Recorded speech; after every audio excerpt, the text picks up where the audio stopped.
Existe uma verdade que quase ninguém gosta de ouvir. Uma verdade simples, mas profundamente desconfortável. Ninguém pode pensar por você ou escolher seus pensamentos. Ninguém pode governar sua mente, nem assumir o trabalho interno no seu lugar. James Allen afirmou isso com absoluta clareza há mais de 100 anos, não como crítica, mas como libertação. Talvez você nunca tenha parado para perceber, mas grande parte da dor humana nasce exatamente aqui, na tentativa silenciosa de entregar a outros aquilo que só nós podemos assumir. Hoje, este episódio não vem para julgar, vem para revelar, vem para retirar com cuidado as camadas de ilusão que nos fazem acreditar que alguém, em algum momento, vai pensar por nós e nos salvar do desconforto de existir conscientemente. James Allen afirmava algo simples e profundo. O maior poder do ser humano habita na própria mente. E junto com esse poder, vive também a maior responsabilidade. Se você ficar até o final, talvez não sinta um impacto imediato. Apenas um deslocamento interno, silencioso, real. Talvez o que surja seja algo simples, mas raro hoje. Clareza. Respira fundo e vem comigo. Muitas pessoas vivem esperando. E nem sempre percebem isso. Esperam que alguém as motive. Esperam que alguém as compreenda profundamente. Esperam que alguém organize a confusão interna que elas mesmas não conseguem nomear. Esperam uma palavra certa, um sinal, uma resposta externa que alivie o peso de decidir. E aos poucos, sem perceber, vão entregando o próprio poder nas mãos do tempo, das circunstâncias ou da opinião de outros. James Allen observou isso com muita clareza. Ele percebeu que essa espera não é apenas um hábito, é uma postura mental, uma forma silenciosa de dizer, eu não assumo ainda. Mas Allen foi direto e honesto. Ninguém pode viver por você. E principalmente, ninguém pode pensar por você. Porque pensar no sentido profundo não é apenas ter ideias, é escolher qual ideia permanece, qual pensamento ganha espaço, qual visão interna será cultivada. Muitas pessoas querem mudar a vida sem mudar o centro de comando. Querem resultados diferentes, mantendo os mesmos pensamentos. Querem paz, alimentando as mesmas inquietações. Querem clareza, sem tocar na raiz da confusão interna. E é aqui que nasce o auto-engano, porque é mais confortável esperar do que assumir. Mais confortável culpar do que governar. Mais confortável acreditar que alguém, em algum momento, vai pensar por nós. Mas essa espera tem um custo. E James Allen nos lembra, o preço de não assumir é sempre pago em silêncio. James Allen nunca confundiu liberdade com ausência de direção. Para ele, uma mente sem governo interno não é livre, é instável. Quando os pensamentos não são observados, eles passam a comandar silenciosamente. Reações automáticas, decisões repetidas, padrões emocionais desgastantes que se repetem como um ciclo invisível. A pessoa acredita que está escolhendo, mas está apenas reagindo. Allen explica que pensamentos não governados se transformam em hábitos invisíveis.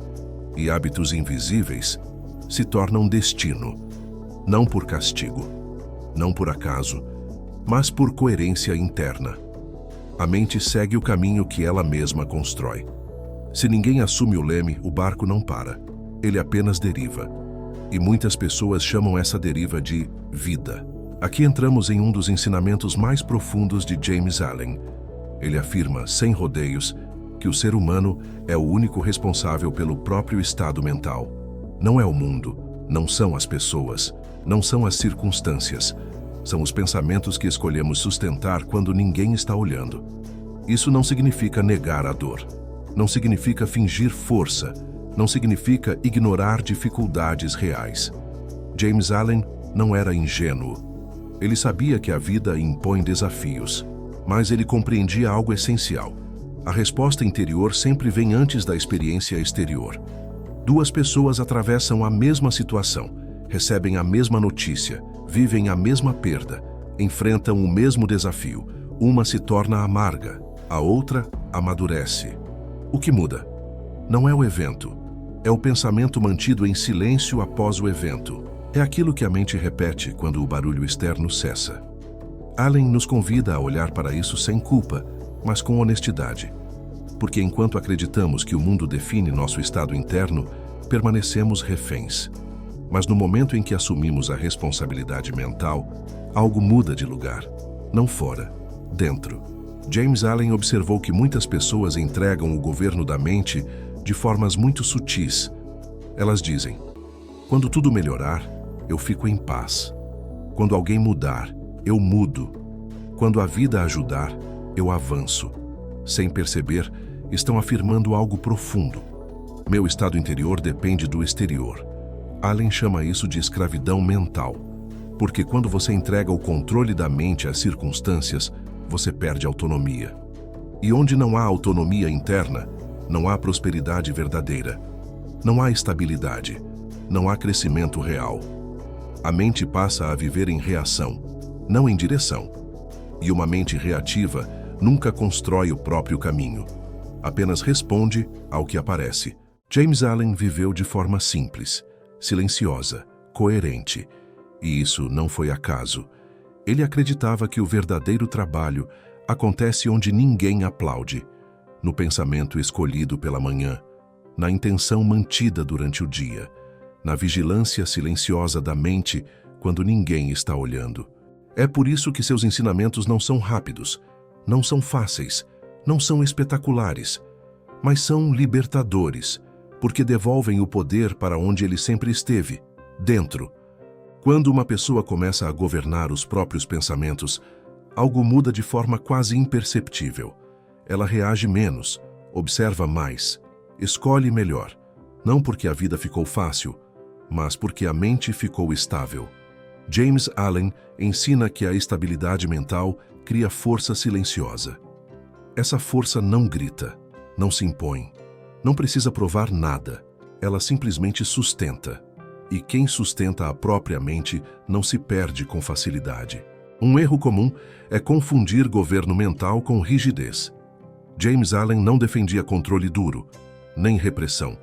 Ele falava de disciplina consciente, disciplina como cuidado, como direção, como escolha diária do que fortalece o interior. Pensar bem não é pensar bonito, é pensar com verdade, é perceber quando um pensamento enfraquece e escolher não alimentá-lo, sem briga, sem violência interna, apenas com lucidez. Aqui chegamos ao centro silencioso de todo este episódio. Você pode ler livros, pode ouvir vídeos, pode buscar ensinamentos elevados. Tudo isso ajuda, mas não substitui o essencial. O trabalho interno é intransferível. Ninguém pode observar seus pensamentos por você. Ninguém pode escolher por você. Ninguém pode sustentar sua mente no lugar certo por você. E essa é, ao mesmo tempo, uma verdade desconfortável e libertadora. Desconfortável porque retira desculpas. Libertadora porque devolve poder. James Allen ensina, em essência, que o ser humano se eleva ou se limita pelas escolhas mentais que faz todos os dias. Não nas grandes decisões apenas, mas nos pensamentos pequenos, repetidos, silenciosos, sem testemunhas, sem plateia, sem atalhos. É ali no invisível que o caráter mental se forma. E é por isso que ninguém pode fazer isso por você. Porque ninguém habita sua mente, ninguém escuta seus pensamentos, ninguém sente suas repetições internas. Esse trabalho é solitário, mas não é vazio. É nele que a vida começa a responder de outra forma. No início, assumir responsabilidade mental parece pesado, mas com o tempo, isso se transforma em liberdade. Porque você para de esperar, para de culpar, para de depender e começa a agir a partir de dentro. James Allen acreditava que a verdadeira paz nasce quando a mente encontra direção. Não perfeição, direção. Pensar bem não é um evento, é um hábito. E hábitos constroem o futuro antes que ele se torne visível. Cada pensamento escolhido hoje é um passo silencioso na direção do amanhã. Nada se perde, tudo se acumula, a mente registra, o ser responde. Neste episódio, você compreendeu algo essencial. Ninguém pode pensar por você. Ninguém pode governar sua mente no seu lugar. Ninguém pode construir sua clareza interna por você. Mas a boa notícia é esta: quando você assume esse governo, tudo começa a se alinhar. Sem pressa, sem espetáculo, sem ruído. Se algo neste vídeo tocou você, talvez esta conversa tenha chegado no momento certo. O invisível fala com quem ouve, e o código universal revela para quem busca. Este é o episódio 4, e o caminho continua.